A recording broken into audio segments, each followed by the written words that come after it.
March 13th. Around 12:40 in the morning, Louisville Metro police entered Breonna Taylor's apartment. Officers had a no-knock search warrant, though they say they announced themselves. Officers then say they were shot at and they shot back.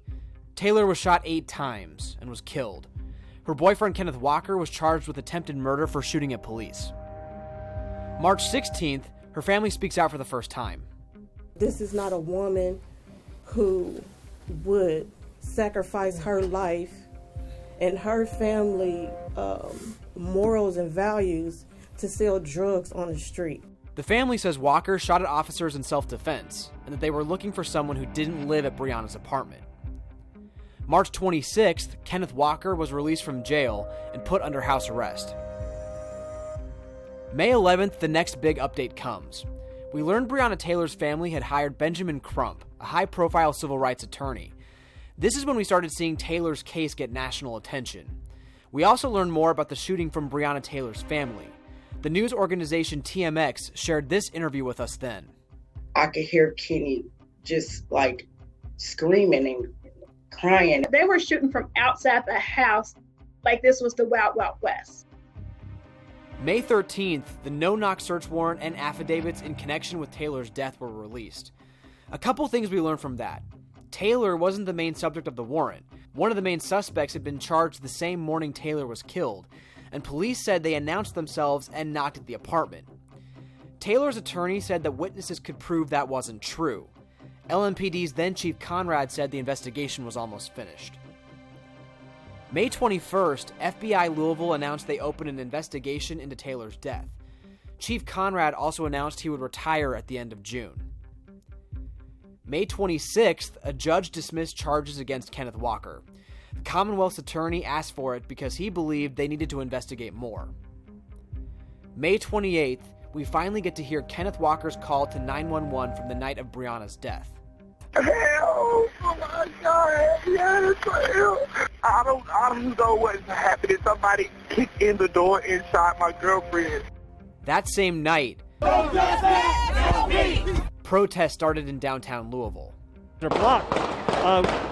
We hear loud pops, pops. Things got violent.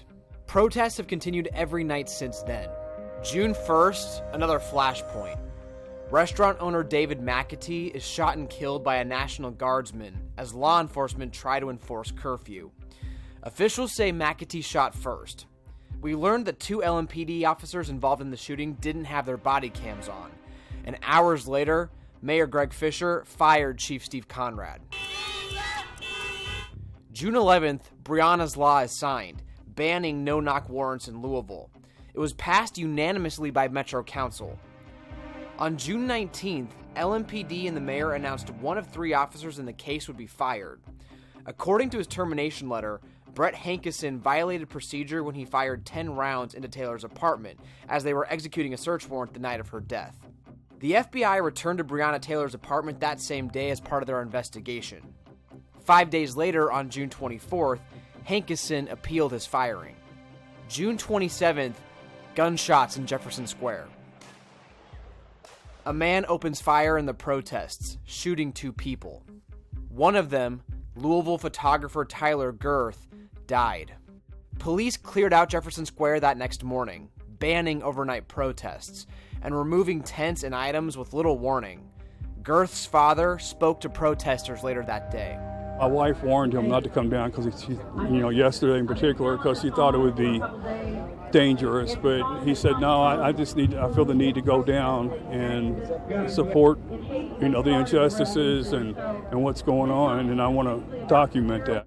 The suspect, 23-year-old Stephen Lopez, was arraigned in court on June 30th and charged with Girth's death. Witnesses said Lopez was a regular at the park and had caused problems before. He reportedly had an argument with someone, not Girth, on June 27th. When he returned to the square, police say video surveillance shows him grabbing a gun from another protester and then firing into the crowd. A look at Lopez's record reveals previous run-ins with police. As for Girth's family, his sisters say they hope his legacy lives on through the photos he captured. There have been a number of striking photos that he was able to capture that really touched the historical importance of what we're going through right now, and I think he wanted to be on the right side of history.